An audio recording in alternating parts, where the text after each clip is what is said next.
Hello, Casper here.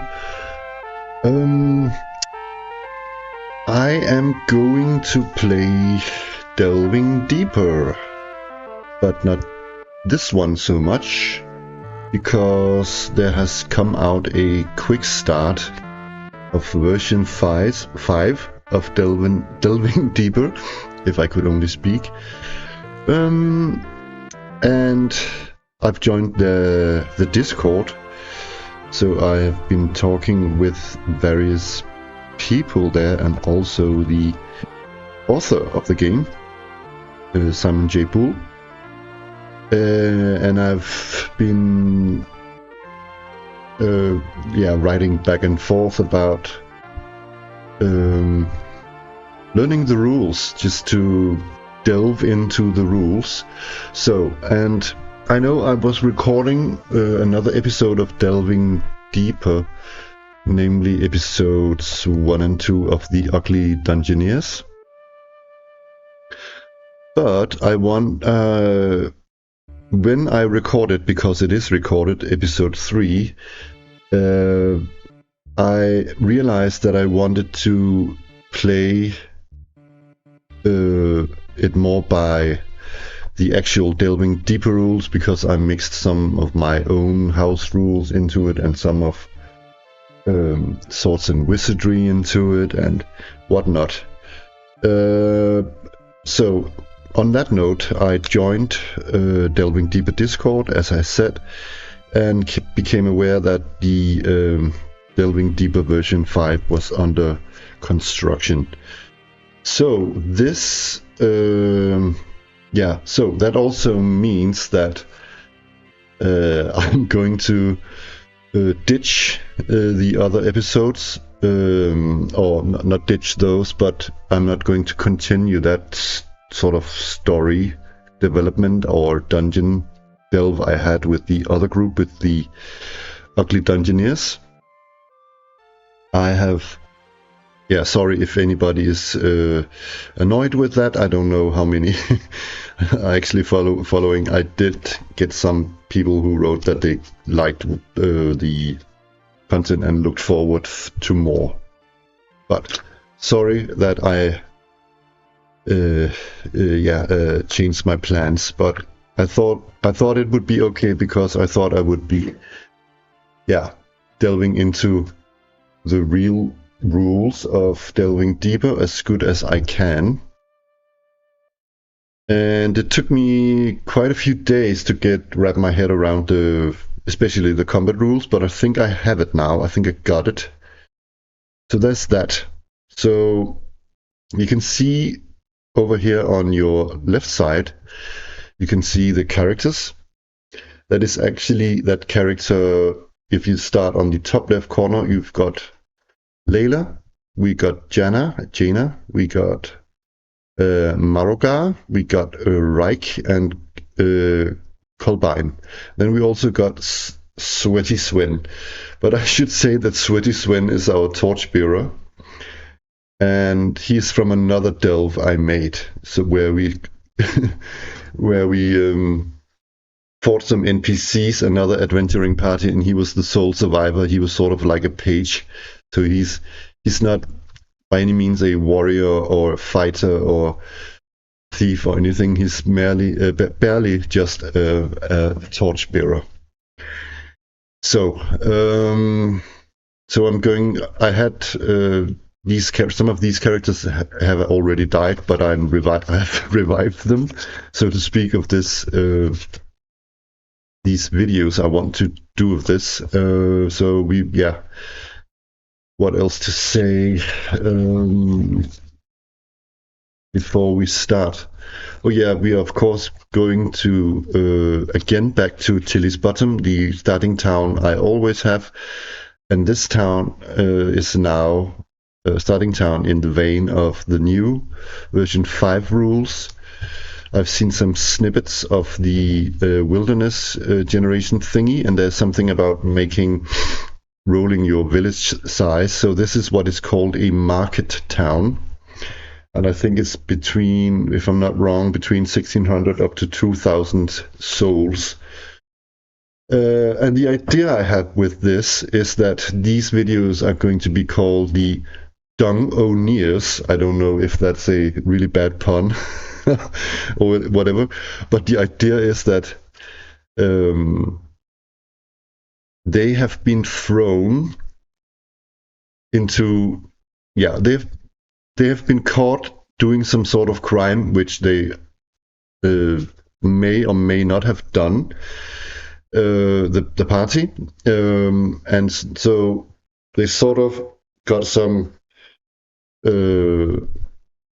what you call it, instead of going to prison, they chose to sort of clean out the sewers of the town. And I'm imagining that, as always, that Tilly's Bottom is, even though it's in a valley, sort of, it's on a hill. But I'm imagining that Tilly's Bottom is sort of an old, built upon an old dung heap. And the city has simply just grown around it. So this huge area in Tilly's Bottom, I know it's silly. There's a long story behind it, but I rolled it in some generator. I still find the name hilarious. Anyways, there's this area of the town called Dung Hill, where the local farmers sort of, they throw their manure on this hill. But it's so underneath the town proper, there's also a combination of, and I think everything is sort of intertwined into each other. I think there's a sewer built into under the city or the town, because the town has grown. So at some point they had to build some sewers there. I know it's in the Middle Ages and sewers weren't really a thing, but I mean, it's fantasy, right? So it's a combination of sewers, sort of, and perhaps even some goblins built some tunnels there, and maybe also it's part of the keep, Tilly's Bottom's castle, or the keep of the town. They also have some dungeons, and they are all sorts of intertwined in this, and other sorts of good stuff we have down there inside that hill. So they actually start in Tilly's Bottom, the town of Tilly's Bottom, and they have they've been sentenced with this. They were on trial or something, and then they were sentenced with this. I don't know what you call it in English. They have to do some labor to work off the fee or the bill. So that is the idea. So they're actually, in a way, Dung-oneers, sort of, what do you call it, sanitarians for the time being. So they are down there cleaning out the sewers, and cleaning out the sewers can mean quite a lot of things. It can be simply rooting out monsters for the town. It can be simply cleaning the sewers. Can mean anything. So it's this vast, semi-vast complex of sewers and a dungeon under the town. Okay, enough about that. So let me introduce the characters. We have Layla, second level fighter. She's a hobbit lad in plate mail with a spear. Does she even have a... No, I thought she had a shield. She does not. And then we got Yana, who is a second level cleric, the so-called friar human. Plate armor and shield with a silver cross. I think she is going to take both one cure light wounds and one protection from evil with her. Then we have Maroga, our I don't know if you would call him our 4th level. In reality, he has 2 levels in each, so he's both warrior and seer. So he's 2nd level warrior and 2nd level magic user.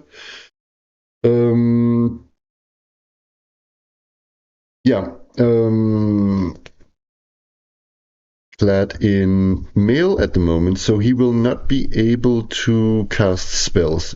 He has sleep though and protection from evil in the magic user variant.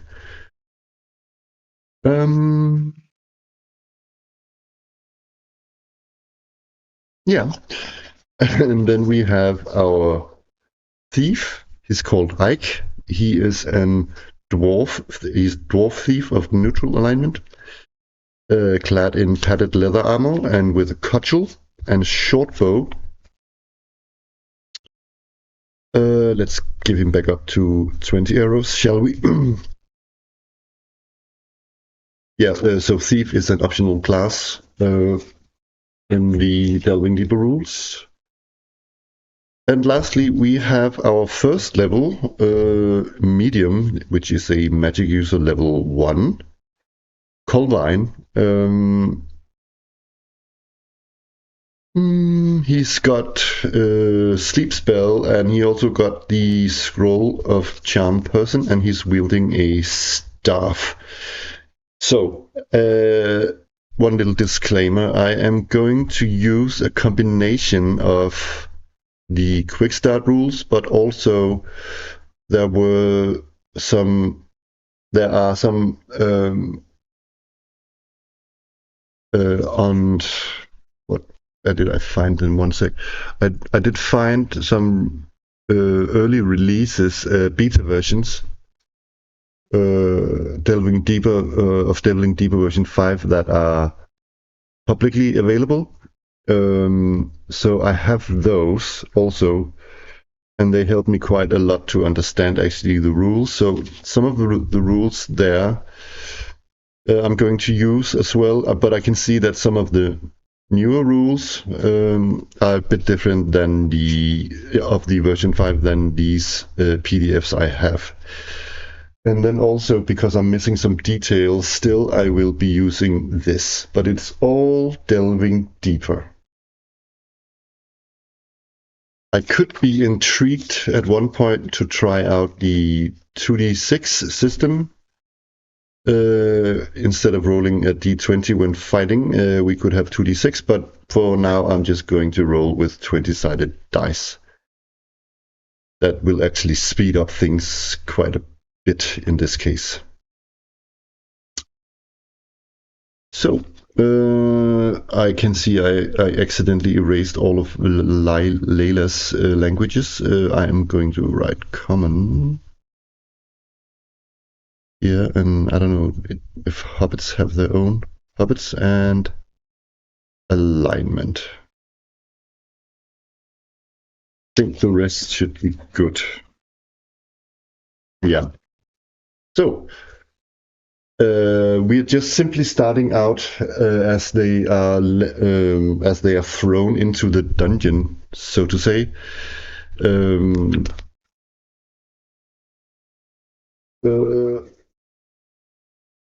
But what we are using to generate the dungeon, we are going to use the Dungeon Master's procedural dungeon generator, Appendix A from the Advanced Dungeons & Dragons 1st edition by Gary Gygax to roll the dungeon. So there's that. I will not be taking it up on screen. I think I will try and keep it as simple as possible here, and I can see that there are some very dark shadows. I've tried my best to have another light source to sort of soften the shadow a bit. It does not help at all. I think this is the best I can do at the moment. So anyways, I'm imagining that we are sort of led down some narrow stairs into this dung-infested labyrinth under the city or the town.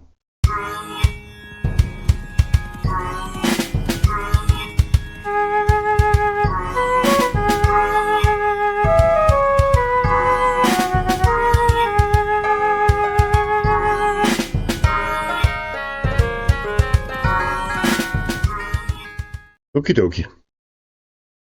And then there's actually a room in here. So I'm going to give the players this room already because we're sort of told that there is this extra room here, but we haven't been inside yet. So this is actually room number 1. And it also looks a bit like a frog. That is sort of funny. So we light the torch we are given, and our mapper, which is going to be Kolbein. I'm going to say that drawing such a complex map, it took me almost, I don't know, and he has a really shitty pen and paper, so it's going to take him 1 turn to draw that complex shape. I'm not going to roll for monsters here, but it already took a turn, I'm going to say. So the question is, we can go a lot of ways here, so which way does the party go? It can go left, right. So 1, 2, 3, 4, 5, 6, 7. 1, 2, 3, 4, 5, 6, 7. Yeah, that's a bit odd number, right? So we could say 1, 2, 3, 4, 5, 6, 7, 8. Right? 1, 2, 3, 8. An 8-sided.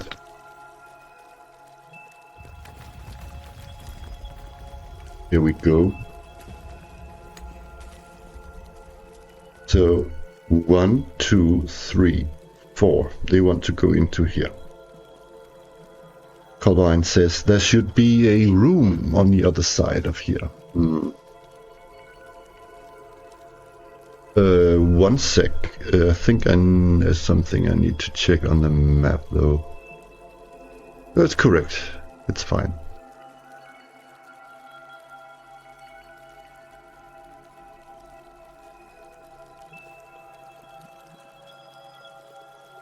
So they were going this way. So they're going up to the door, and already they are going to listen at the door, and everybody in the party can listen. So let's see. I'm going to say that the 2, actually 3 non-human characters. Going to listen. Everybody's going to listen, but they're going to listen first, so that they can identify noises on it 5 and 6. And actually, our thief can on a now I didn't say who it was. Let's give them this first one. Identify on a 3 also. So maybe I should re-roll and say that our thief is this purple one here, or whatever it is. Okay. Nobody hears anything. Great. So that took a turn. Oh yeah, I am going to roll the 2 other characters because everybody can listen, right? So yay, we do hear something if there is something. So they are going to open the door. So what am I going to say? Should we say that doors are, now that we have a thief, that there is a 1 in 6 chance that doors are locked instead of stuck? But should we say 2 in 6? You know what? Let's make it 2 in 6, else we're never going to get a locked door. It's just stuck. Okay. So in the beta version, it says that up to 3 attempts can be made upon a door. 1 can try to open, up to 2. But if 2 people are going to open the door, as I read it, there's a chance that they will, if they open the door, spill into the room.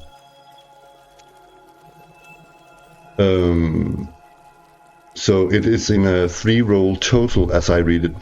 The thing about it, that's a little weird, is that if I can comment on that, is that we might get a lot of situations where we simply can't get through the door. So if that is the case, and that will of course, yeah, have a big impact on the delve itself. So, okay, but I'm trying to play by the rules here. Oh my god, now I dropped the dice. Ugh. Okay, so okay, let's do it. These are humans, so they are open on a 5 and 6. Nope. And going to have one more attempt. No, we cannot get the door up, but it took a turn, and I'm going to say it. I don't know. Actually, maybe I should check the rules again, because what actually could be meant is per turn, the 3 attempts. I'm going to have a look at it. One sec.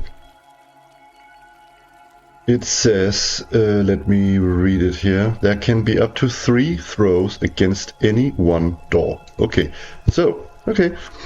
We cannot get this door up, then let's try this door up. So we can't get into this room. Ever, or what? Let's try again another day then. Let's just go 1, 2, 3, 4. I'm going to make it 4-sided. So over here. So we come to this. We need to roll for wandering monsters. I'm going to roll for wandering monsters because now this is connected. 5, no wandering monsters. So we're going over here, and let's check what's over there. So I am rolling on the table of the periodic checks. A 10, side passage, C table 3.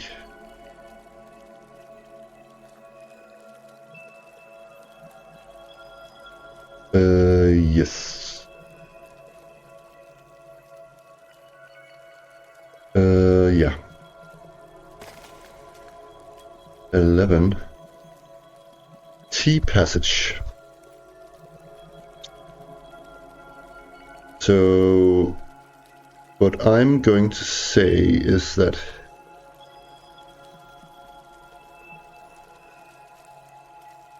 because we can light in, I've always a bit difficult interpreting these, what they actually mean, but a lantern can light like 3. So I'm imagining it like this, like 3 squares, because 1 square is 10 feet, it's 30 feet. So it must be like this, I'm imagining, but I think actually also we always rolling for passage width. Let me see. That doesn't say here though. No. So let's see. We have the one with the lowest movement is got 6. So that is double for dungeon movement or delve speed. So that is times 2. That is 120 feet per turn. So we're going down here. Or should we actually make it a roll? 1, 2, 3, 4, 5, 6. We're going up here. And the only way we can go is right up here. Or it can end in a... But let's see. We will have to adjudicate after. It says wandering monster. But I think this generator is made so that you don't roll the other one here, so I'm going to re-roll that one actually. 17 stairs. 1 level down. Down 1 level. So there's some stairs down here. You know what? I think it could be funny if they sort of turn to the right here. That is what I'm going to say. So rip, rip, rip, rip, rip, rip, oops.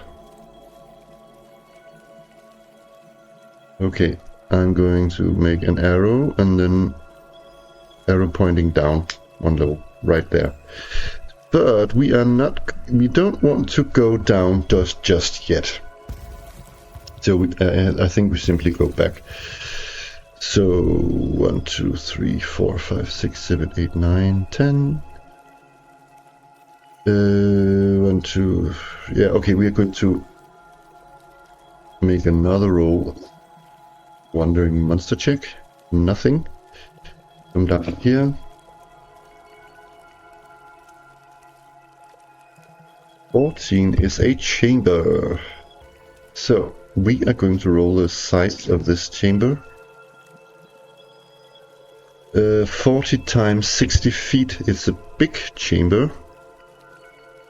Question is, we come in at the what? Should we say it's go downward? So it's 1, 2, 3, 4.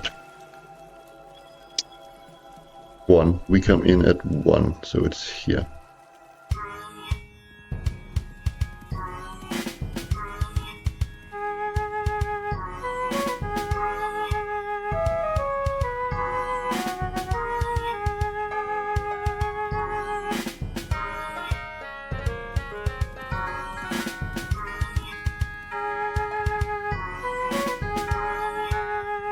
And everything on a 1 to 12 is empty, so there's quite a big chance on this specific generator that we're going to roll an empty room. So one other thing, we know that this is room number 2 and this is number 3, but it's a chamber, and that's why we have passages out. If it was a room, we would have doors out. 15. Monster and treasure. Wow. Sea table VG.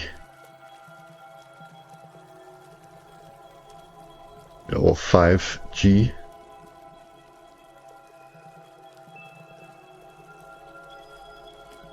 Oh, it's the treasure thingy. Yeah, but this is for the... Yeah, this treasure table is for advanced Dungeons and Dragons. So we are going to use the treasure roller on the quick starter. So I'm just going to find that quickly. I am going to find the treasure after we had the encounter. We might not have a fighting encounter. The treasure might be hidden. We don't know yet. But let's roll, and let's use, actually, should we try and use the one from the beta version? I'm a bit, we could do that. Yeah, why not? So first off, we are going to roll a dice to see, whoopsie, that is table 2. Knolls. Yeah, one thing I should say, I think maybe I will change it up and then roll on this generator in here. I think that if it doesn't fit the narrative I have with the dungeon/sewer, I'm going to re-roll. Knolls, they are, I mean, that could be skirmish patrols of knolls everywhere. They could also be in this dungeon here. So I'm going to allow knolls. So let's see. Let's have a look-see. We're going to use Delving Deeper version 4 here. 4 point something. How does one roll that? That must be 3d4 minus 2. My brain tells me. I just got a bit confused on the moment there. So that's 5, 7, so that's 5. 5 knolls. I'm going to write the stat block up. So let's roll their hit points. Is there anything else I need to know about the Gnoll? No, not really. They're chaotic. Treasure type D, they're not in their lair. I'm going to say that. Lair nearby, no. It's probably not. Let's not look into that. But they were 5 gnolls, so they were 2 hit dice creatures. Wow. So this one here is definitely their leader. So how are we going to do this? Are we simply going to do it like this? Next one, 5, 7, 9, and the last node, 10. Okay. Wow. So, I've set up a battle map, but a couple of things we need to do is to... So, an interruption. I interrupt my own video because I had some issues with the last half of the first time I recorded the video because my Owlbear VTT was covering up my dice rolls, and I was not aware of the function in Owlbear Rodeo that you can actually move your dice tray around. So now I went ahead and recorded a second time, but the second time around I forgot to turn on the microphone. Hooray! So I am going to make a third attempt on this fight. So now I know the fight pretty well, and any issues are perhaps handled a little better. So there's that. We've got the gnolls hit points up. We got the attack matrix 1 up. We got the characters. Let's see. Yeah, I need to change their hit points back to what they had previously. So 10 out of 10, 9 out of 9 to the others. And let's see. Yeah, okay. So we're good to go. 2 people are holding torches, and those are Kolbein and Sweaty Sven. And we rolled that there were 110 feet down to the gnolls. Did I say kobolds? I sometimes say kobolds when I mean gnolls. Anyways, we are getting... I'm going to open the Owlbear Rodeo, and a couple of things that I changed from the first time I recorded the video. And that is that I want to give the party a little advantage in this fight. Hope you can see now. You cannot. Why is that? That is because this is not open.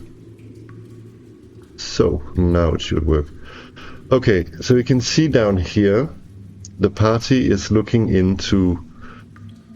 Yeah, I should say we are now looking into the chamber through the eyes of either... I think it must be Reich. Reich is a dwarf, so he can see equally good in daylight and in the darkness, and so can Maroka. So that's through their eyes. So Reich can see that there are some... He can just see it. He can see that there are some gnolls in there in the darkness. So they want to take another approach. They want to sneak down and maybe surprise attack the gnolls. So what we're going to do is we're going to let Maroka and Reich sneak up. Let's just for this say, if I change figure? No, that will not help. Okay, it's because the Kolbein's torch is lighting up to around the door entrance, but let's just say for this that the gnolls are preoccupied and do not see our torchlight down here. Or we should perhaps imagine that they are further back in the corridor, so our torchlight doesn't shine into the room. Yeah, I just have the characters here so you can actually see them. So, Marogar, so they don't even need a listen check. They can see that there are some creatures, but the Marogar, and I'm going to allow that Marogar and Reich sneak down here, and I don't even want to roll because elves are really quiet and thieves are even more quiet.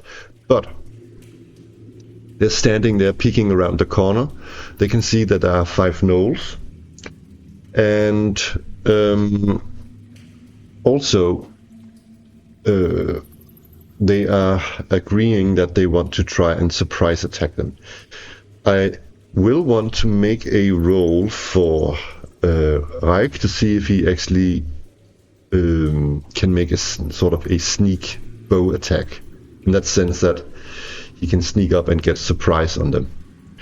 Marogar does not have that ability, but because he's so fast, he will be able, if the when the fight starts, that he will get back behind the group, and so will Reich actually. But let's take it step by step. Okay, so Reich will roll the dice to see if he can get a surprise shot. So let's open the dice tray and let's move it over here so it doesn't interfere. Okay, so yeah. So I roll a 6-sided. Will he get a surprise attack? He will not. So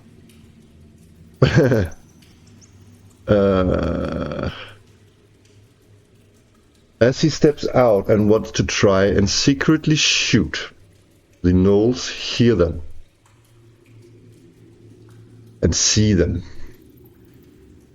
So we got a fight on our hands. So I think what is going to happen now in this round is that Marogar and Reich are going to shoot. Still 1 shot each as the gnolls move down to attack them, because let's just say that they are attacking. So 1, 2, 3, 4, 5. That's half of the movement. And here comes now a little situation where I simply don't know exactly how to adjudicate this, because we can do split fire move and they can shoot once, but can they shoot and then move and it's the same as split fire and split fire? That is a question I have. I'm going to play it as if we can. So I'm going to give 1 shot each, so it's the same as they're moving now and shooting. So it's +2 because of the range, and it's and I should also say that Marogar has a horse bow, so he can split fire that way. When Marogar moves and split fires, he must make the shot at as if it was half of his movement, but he can actually move his entire movement, as I understand it. Anyways, let's take Marogar first, so it's a flat roll.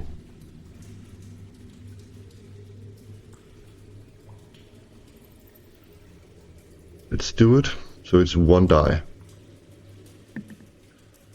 He misses. And then, yeah, I move them after. So now it's Reich. Does the same thing.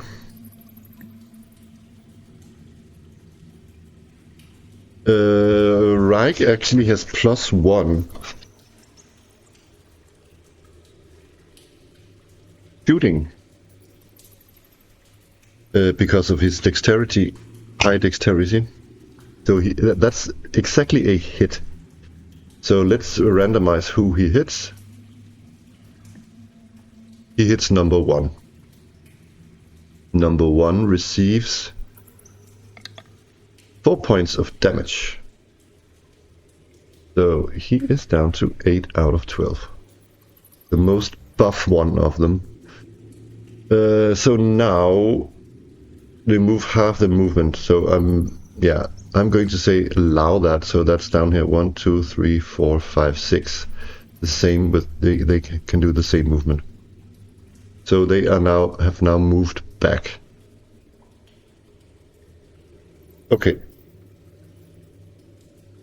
The others haven't moved yet, and I'm going to let them move now, because we are effectively still in the movement phase, and all 4 of them are moving because Sweaty Sven and Kolbein has the torches. So, and Layla can only move, they're standing here 3, so that's 1, 2, 3. The 2 front ones can only move 3 of half their movement. So now it's actually the second movement phase. And the thing is, I think that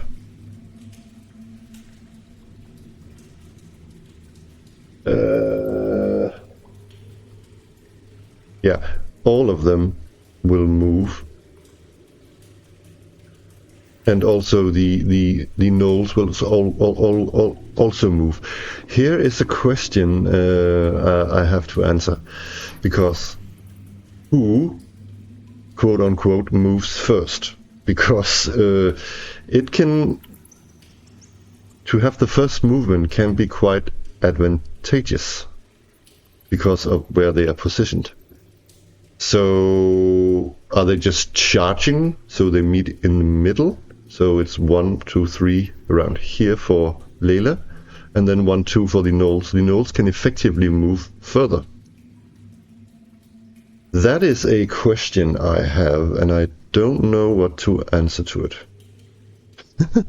What the answer is. So let's just assume that they can move 3, so they're out in the open here.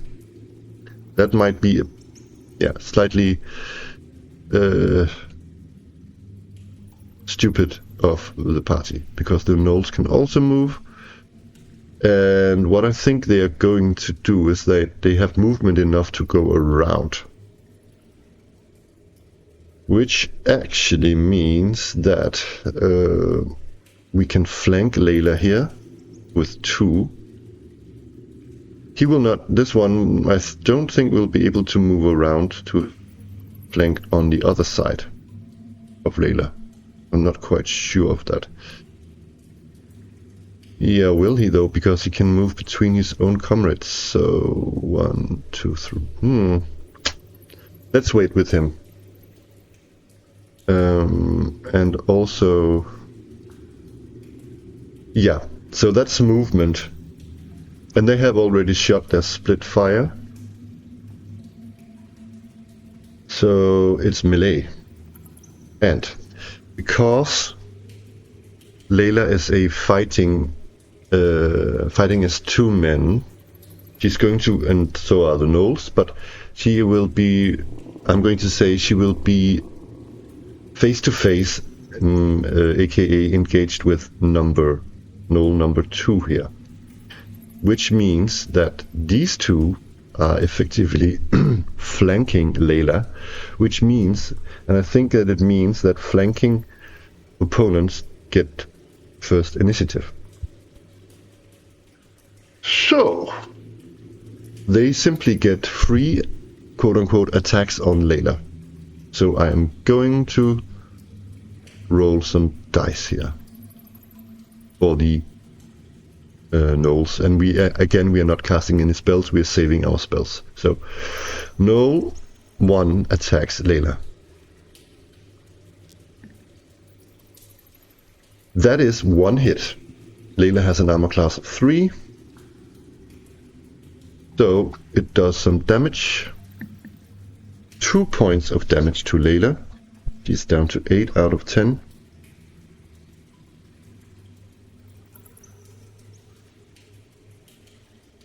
Maybe I should write that. I think I am going to do that. 1 sec. There we go. So, next, Noel is going to attack. He's also flanking. That's 2 misses. So, now it's the Noel that he is engaged with versus Layla. And Layla has a spear, meaning she has initiative. So, she can attack twice. And that is a miss, unfortunately. She misses, meaning that the Noel can do a respond attack, return blow, sorry, which he will do.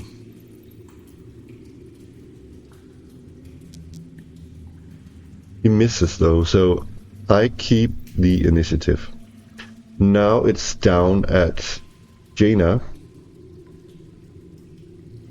and they have the same weapon. They both fight with flails, so we're going to dice it. Let's have a dice color each. So what are we going to do?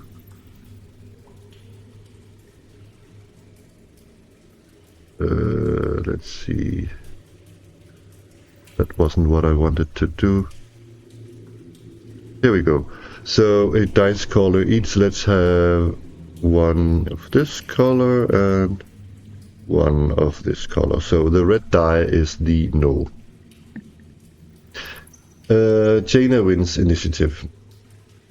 She is going to hit. She, as I understand it, because there are 2 different tables to hit tables. The one I'm using, you can actually add your fantastic bonus to it, as I understand it. I don't know why exactly there are 2 but as I understand it. Let's see if maybe I'm wrong, but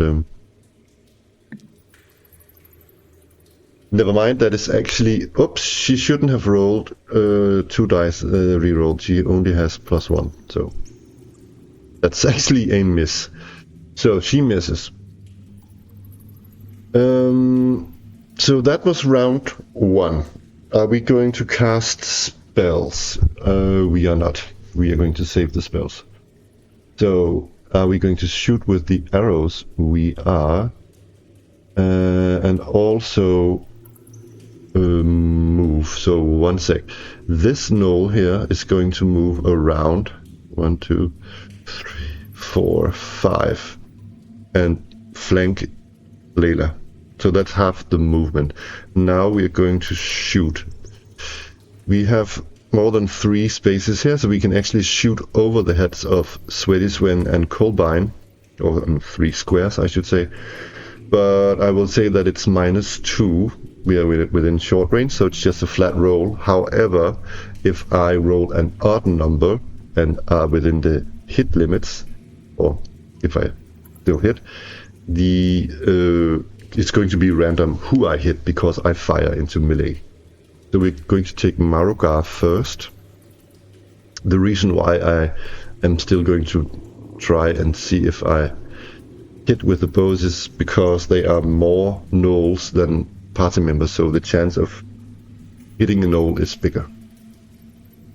I am going to take Noel number 5 out of the equation though, because he's standing behind a wall almost. So anyways, let's see.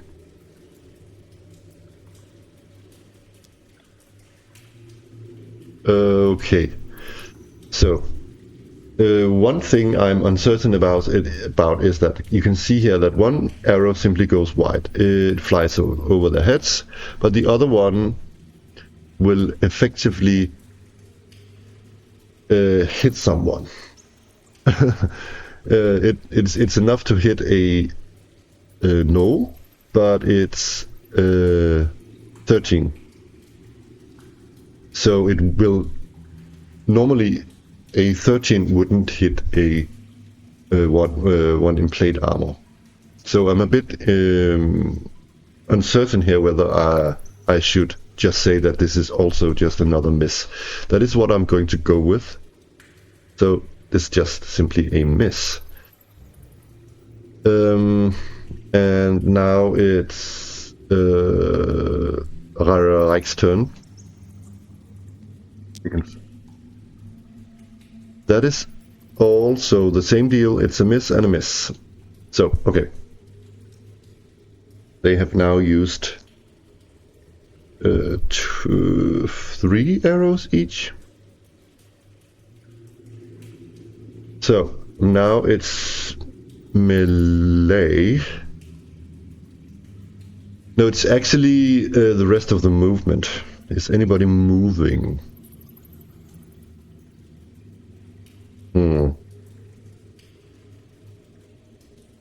Maybe Sweaty Sven is backing a bit.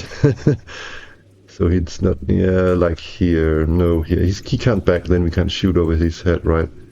It's actually there they should be standing. But yeah, I'm just going to say that Sweaty Sven and Kolbein are eating popcorn and watching the fight. Okay. So, the thing is though that this Kobold number 5, he's got half of his movement left. He could run down and stab, or yeah, well, he's fighting with a flail. He could bonk Sweaty Sven or Kolbein on their heads. What is he going to do? Is he going to attack Layla in the back? Is Layla the biggest threat, perhaps? Are they simply teaming up on Layla? If he's going around the back of Layla, I'm going to give him a +2 to hit Layla, so I think that is what he's going to do. So we take the flanking from the back with a +2 on Layla. So Layla has a lot of gnolls on her. So I'm going to say that is the 3 gnolls first. Oh my god. And it's +2, so that's a hit. To Layla. She takes 2 more damage, or hit points. She's down to 6.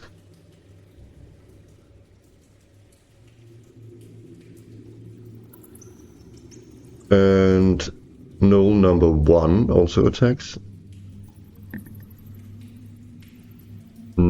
He misses. But we are not engaged with him, so no return blow to Layla. Null number... what number is he? Number 4, also flanking. That's a hit.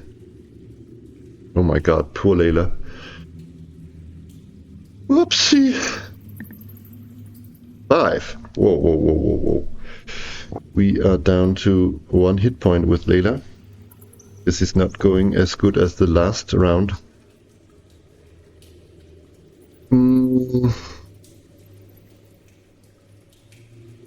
So, Layla has initiative though on the on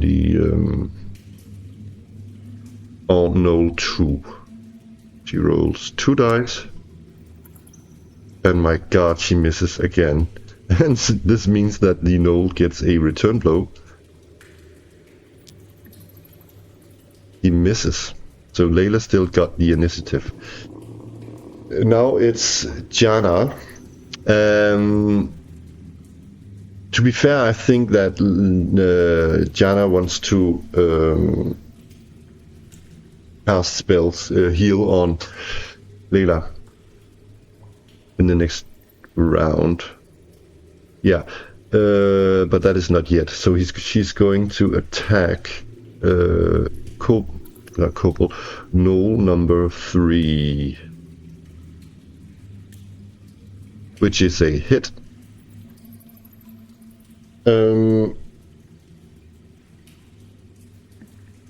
6 points of damage to Knoll number 3, and Knoll number 1, 2, 3 has 7, so it's down to 1 hit point. Okay, that was good. She retains initiative. So, new round. Spells and missiles. Now we are not going to risk it and shoot into melee. No, we are not. But is Reich going to attack Knoll number 5? Or is Marogar? Marogar has fights as 2 men. So he can move 1, 2, 3, 4, 5, 6. He's going to drop his bow and pull his sword. Can he do that? Just simply pull his sword in one hand. Yeah, he's going to do that. So that was his movement. Half of his movement. He can move quite far. And I think actually Reich will also come up and aid. He can also go this far. What is Reich fighting with?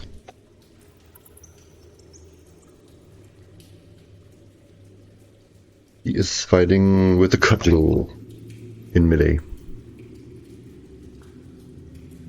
So, there's that. That was movement, and now spells. Can I cast a spell if I have a Knoll in my head like that? One sec, I have to check up on that.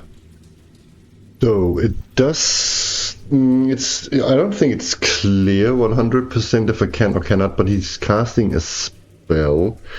It says the following: missile men and spellcasters will then cast their respective spells during the missile segment of the turn, and will be unable to participate in the first round of melee should they be contacted in the first round. So, however, I think I might want to say that if he is sort of... he's foregoing his initiative to wield a weapon, so I will let this Knoll here, whom Jana is engaged with,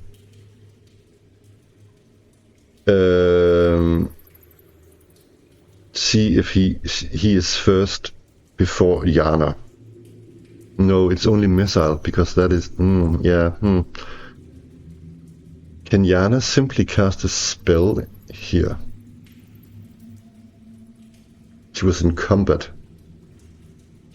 You know what, I'm going to allow it. I'm not sure upon this. I am not sure.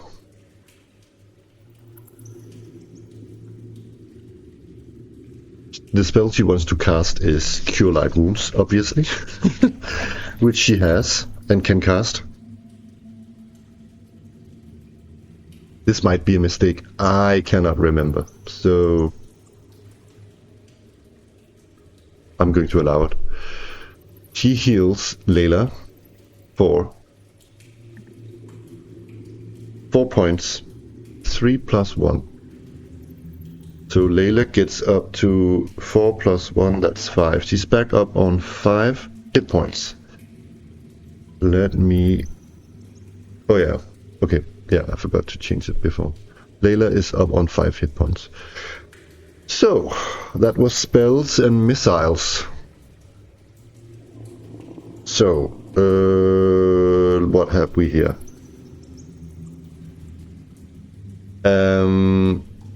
Couple of things.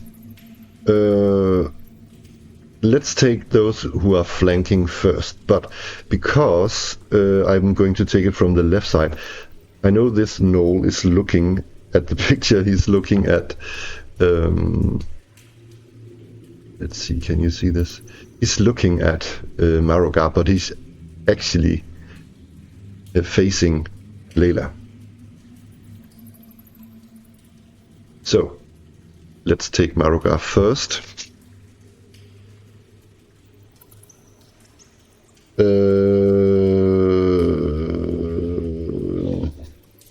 But only in this round, because yeah, he will become engaged with Maruga.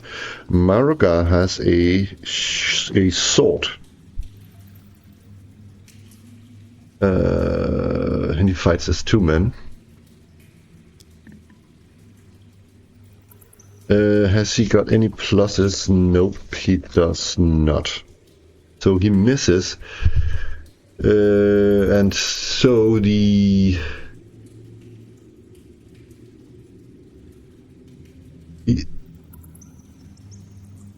I'm not going to allow him getting a return blow, actually, because he will be engaged with Maruga, but he isn't, quote-unquote, yet, as I understand it. Okay, so Knoll number 1 is going to have 2 dice rolls on Jaina. She cannot return blow that, but he misses. Knoll number 4 misses, and the one she's engaged with, Yana still has the initiative, so she is going to attack.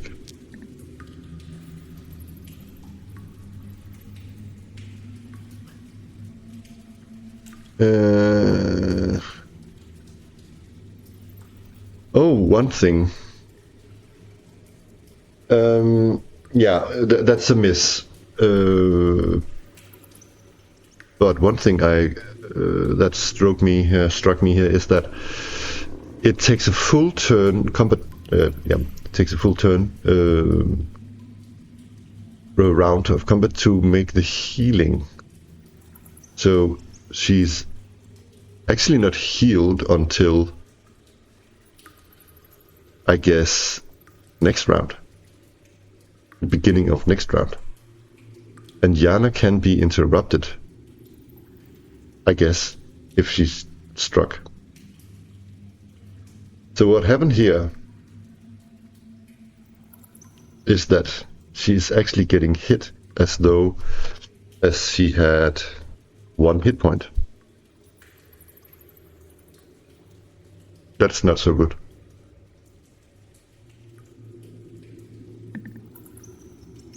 She's not struck.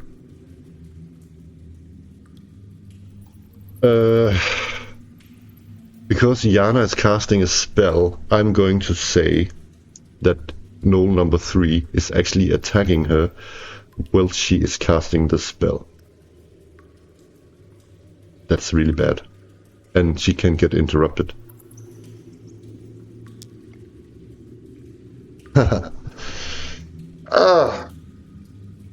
Okay, so in reality, shit. Layla is down to 1 hit point still, as this happens. And no, hang on. She only rolled a 17. They need a 18 to hit. To hit Yana. Hang on. So it's a miss, actually. Let me check. Need to be sure of this. No. Nah, it's just a 17 that's needed. It is. Sorry. Oh my god. So, yeah. This means that Jaina is struck, and I'm going to say then...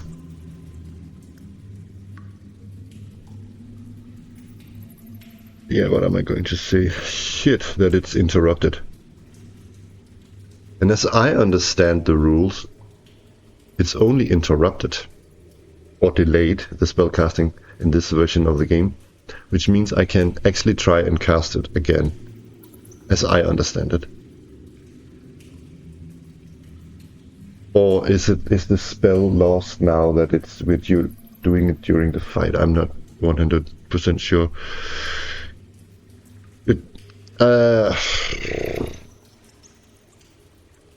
As I've seen the combat examples, it seems like it's only interrupted.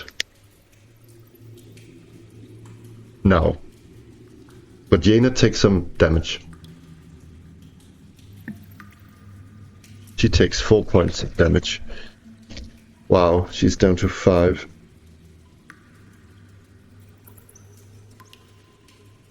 That is bad.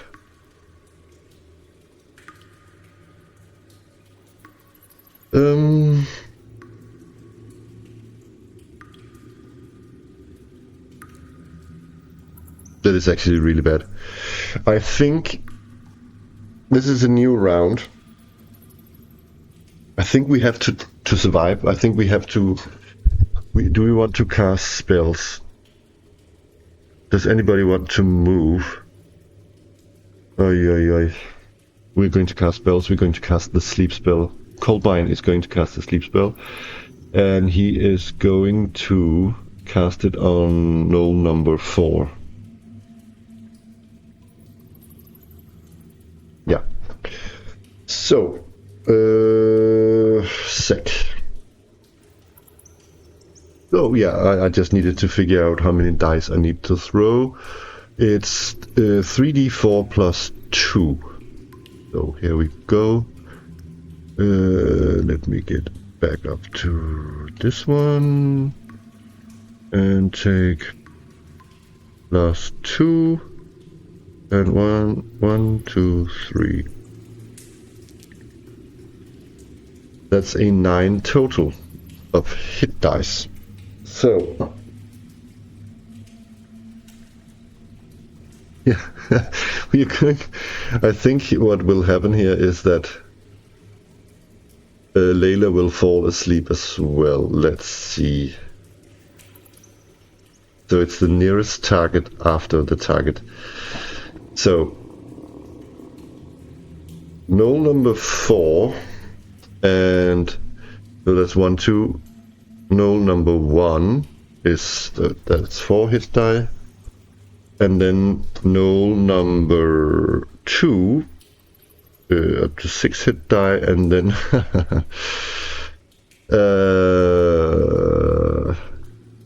Layla, he is also 2, so that's 8, and then 1 hit die. The nearest one who has 1 hit die must be Yana. Yana also falls asleep. So, oh my god. Should we turn them halfway? How are we going to do this? Like that, perhaps?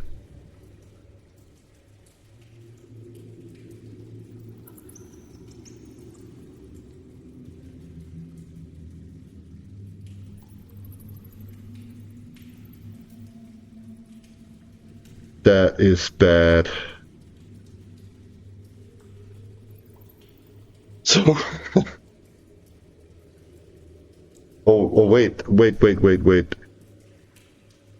The nearest could also be knoll number 5, right? Or, yeah. I don't know. You know what? It could also be... hang on. It could also be, with all fairness, 3. So let's roll for it. So 5, Jaina, and number 3. So what? So okay, I'm going to roll for it. So 1, 2 is knoll number 5. Jaina is knoll Jaina is 3 and 4, and knoll 3 is 5 and 6. Oh my god! I'm going to wind up this die. 1. So it's actually this one that drops to the floor. So Jaina also drops to the floor. Not Jaina, sorry, Layla. So, oh my. No, he cannot drop because he's two hit die. So what happens actually? Does the spell jump further to Jaina?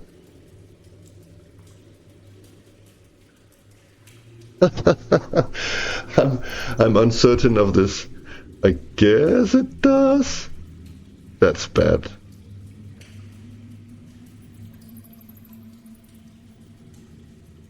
Okay. That was the spell. So we're going... You know what? I don't know what I said, but I'm going to... Can Can I shoot again? Even though I said, shit, I move into melee. Oh my god.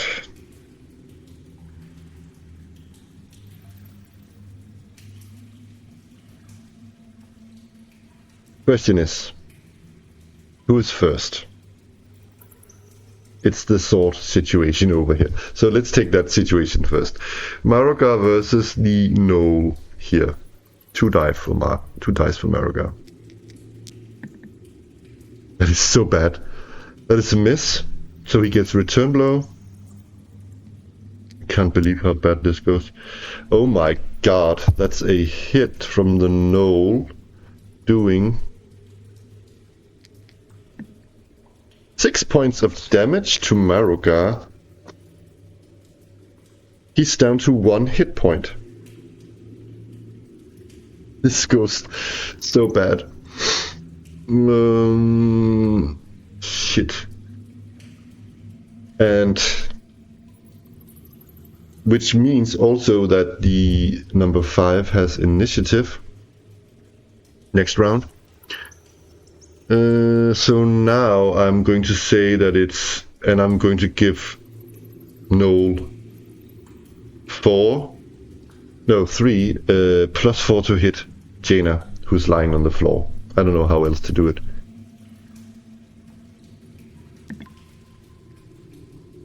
That's a miss anyhow.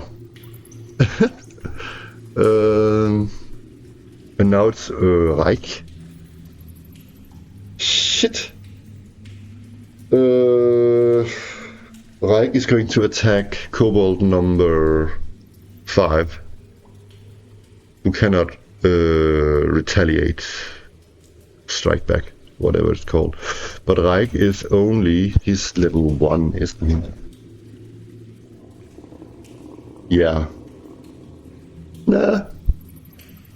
Come on, Reich. That's a miss. But he's not engaged with him. So, it's a new round.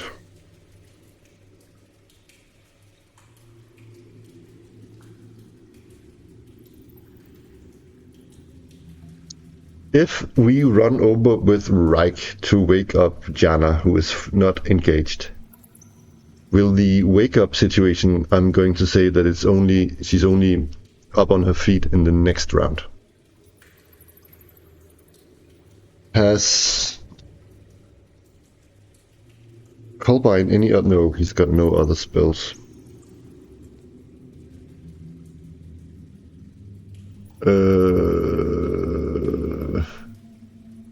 He can shoot though. Can he change to weapon?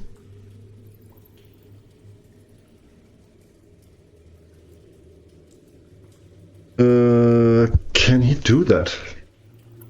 When he wants to... Cause... One sec. Reich? No, he's got to change to his short bow. I'm not sure upon that.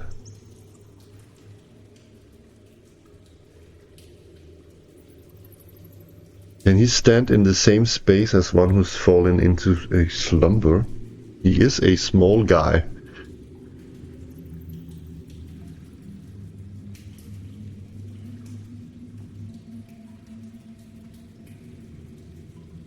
Can he do that? Can he fight in the same space? I'm going to allow it. In that case, actually, when Noel 3 is attacking, he would be able to hit both Jana and Reich.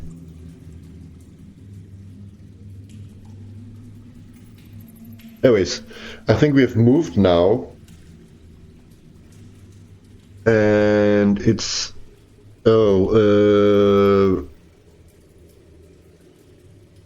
Noel number 5 won the initiative.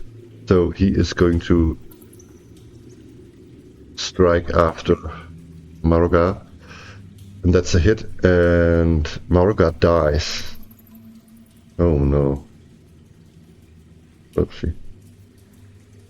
Shit. So Maroga Dice. Oh no. Okay, that's bad. And so Reich has a cudgel. I think it's smaller than a flail, so it's Noel. What is he going to do? Is he going to hit both of them? I think so. He wants to try and hit both. This annoying Noel. Oh, you know what? Let me re-roll that. Let me re-roll that because you're going to give them a color each. So he's attacking Reich with the black die, and the blue die is Jana.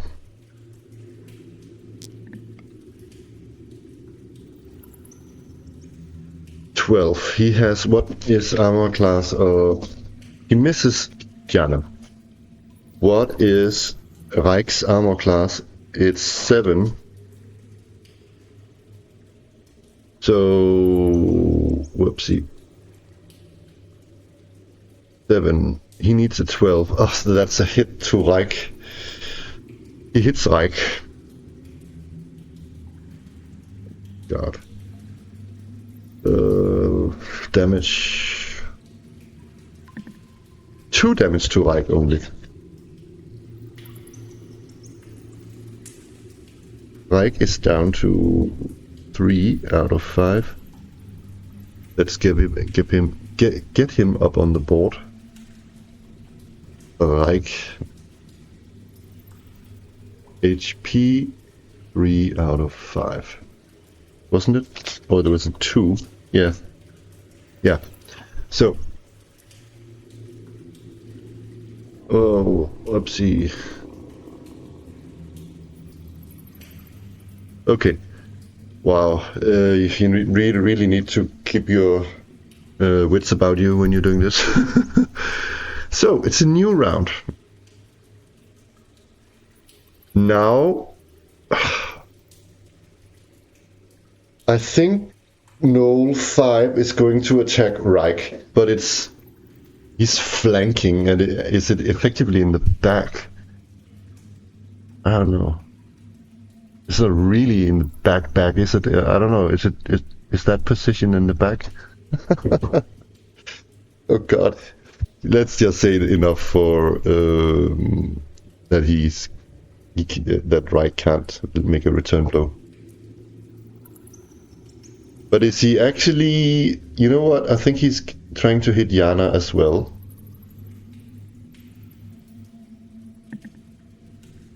You know, so in that case, let me re-roll. So, the black die will again be Reich, and the blue die will be Yana. It's a miss. On Reich, so he can actually return blow that. That's a miss.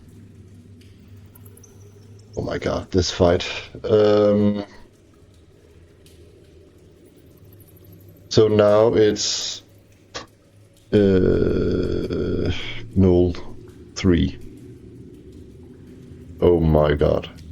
We are so cursed. Yeah, that's a hit on Reich, who will probably die now. Yeah. Reich dies.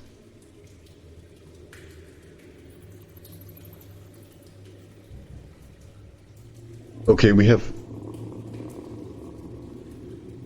What is this? What can we do? Layla is sleeping, so is Jana. Yeah, and I actually just gave both chances against Reich there. So, I'm going to move him over here.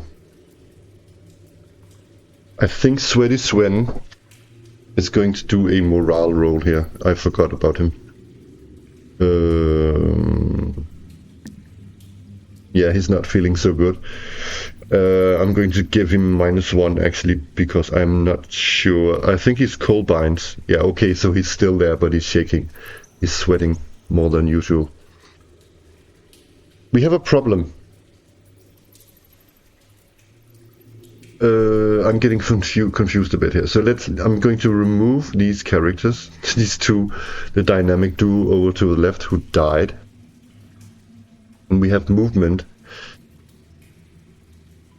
Kolbein is going to try and save his friends. He's moving over to this fella here. This gnoll. Wish I could mirror.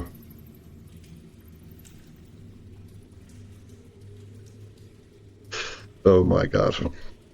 This is so bad.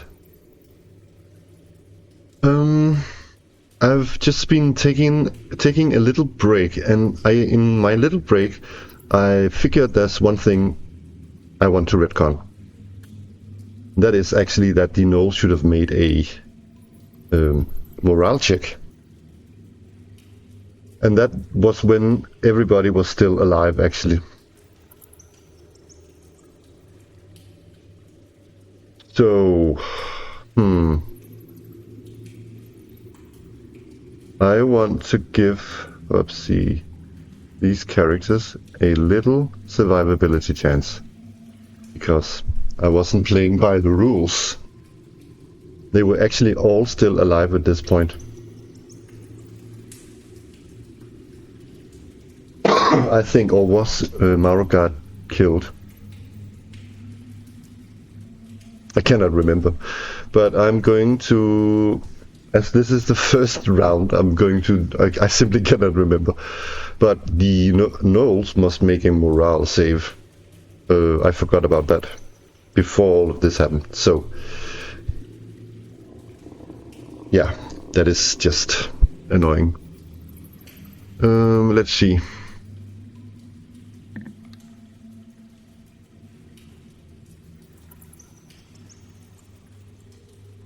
Okay. Okay.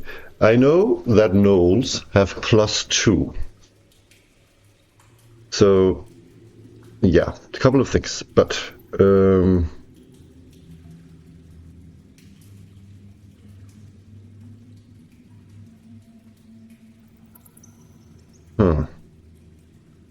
one sec. But that's just one roll.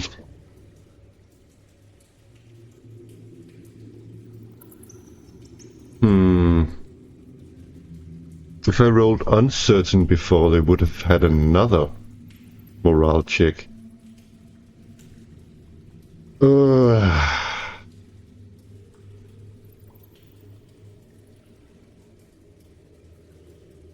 know what? I'm going to say, I don't know how to do this. I think I should actually be allowed another morale roll. But then I guess Marugard is for sure dead. But like wouldn't be. I'm going to make another one, and this can go really bad. Yeah, okay. So now they've had their chances. So that's that. Kolbein is going to attack. I'm going to say that, yeah, he has a staff.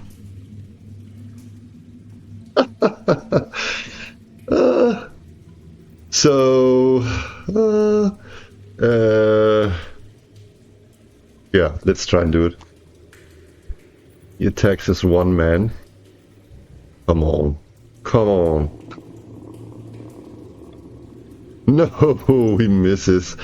So he gets, oh my god. 11, I think that's a hit. He has armor class. What is his armor class? It's 9, right? So, yeah. Yeah, that's not looking good. He just needed a 10. So let's roll some damage for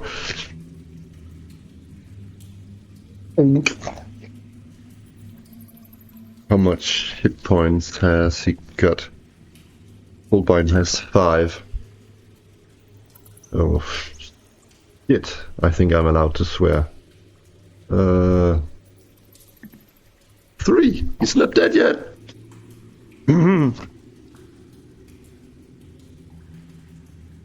So he's 2 out of 5. Let me write that. Reich is dead. Here. And so is Maroga. Let's put him up. HP 0. And let's have Kolbein. HP 2 out of 3. No, 5, sorry. Kolbein. So it's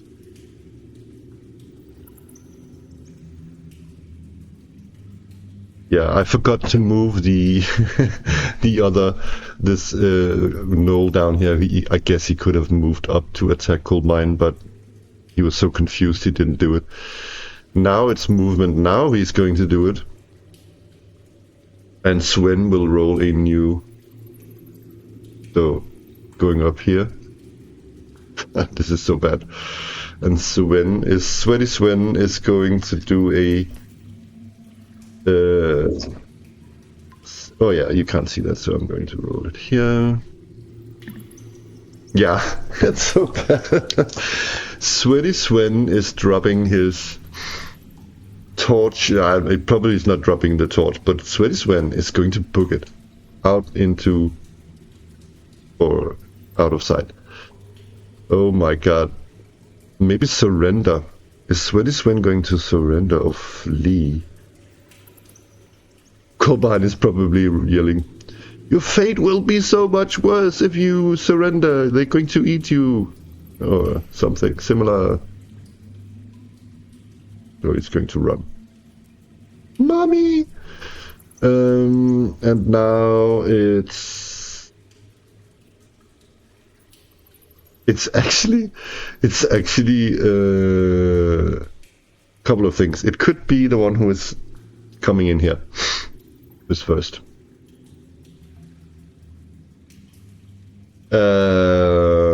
And then after it would actually be null number 5. Who do we have? Null number 3. Null number 3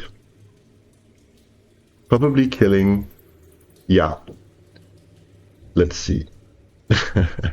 It's a TKK. No, he's not dead yet. He's not dead yet. I'm going to roll a new party after this. He's down to 1 out of 5. You know what we could do? We can make a fantastic story. Yeah, we're going to do that. Because I was actually thinking about a story here. Because the party was sent down to a sort of social workers to clean, quote unquote, out an area of the sewers. And I think that, let's say that Kolbein is the apprentice of a wizard in town. And he's given him, and the rest of the party did not know this, in this little container, this glass vial or something, he's given him an experiment, a sort of gelatinous cube that can be let loose to clean the sewers, sort of this mutated gelatinous cube thing that will need to grow in the environment of the sewers or something. So I think Kolbein still has that little vial with this sort of, or maybe it's a big vial, with this gelatinous cube inside. But what I think happens here is that they see that this Kolbein is a magnificent wizard, and they are going to capture him and imprison him because they want to bring him to their leader. I think the kobolds know that this is interesting. So,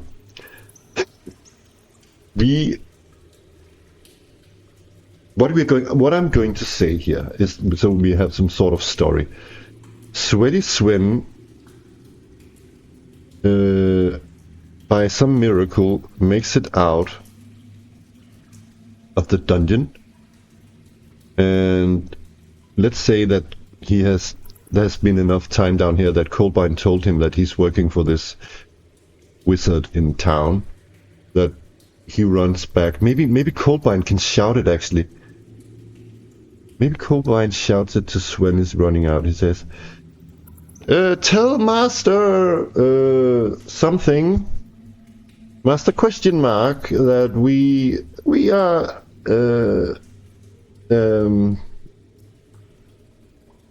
that I need help. And then Sweaty Sven, as he turns the corner, sees that the gnolls jump on him. Okay, that is what we're going to say, and the question is, I think they're going to also capture Layla and Jana, and I'm going to figure out what it is that they're going to do with them. So it's only, quote unquote, Reich and Maroka who are dead. Okay, so that is what is going to happen.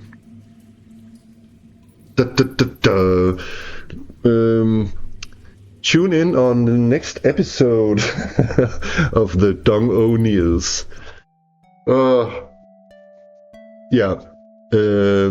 Episode 2 will come shortly. Okay, that's that. I think I've recorded long enough now. Thank you very much for watching. Until next time, bye bye.